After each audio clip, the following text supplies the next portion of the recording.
if you're doing your own home renovation, firstly I'd suggest that you get a good architect. I'm bound to say that, but you know, an architect has a particular skill to really make a home work for you, and that's really important. So even though I could give you all the tips in the world, the most important one is your home has to reflect you, your needs, your family, your personal taste, your style, and what you really love.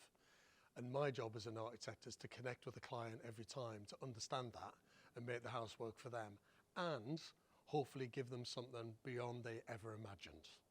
And that's always the lovely moment for me. If you tick the boxes of all the brief and the client's happy, that's one thing.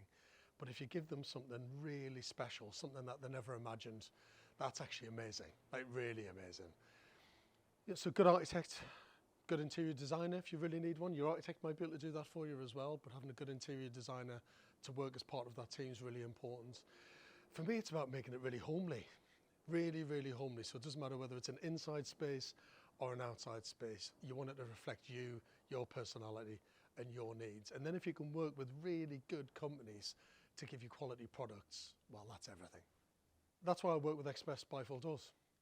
Nearly all the time on so many of my projects, they're involved in a certain aspect of it somewhere, whether it's doors, windows, the front door, or doing exterior spaces like this with a pergola. They're just a brilliant company, and I'm not just saying that. They're fantastic. I wouldn't work with a company who wasn't exceptional, who didn't have really, really high standards when it comes to the products and the installation as well. And on many houses I've done over the years, whether it's been on television or for myself, I've used them in so many aspects of home design, and this is the most recent one, and I love it.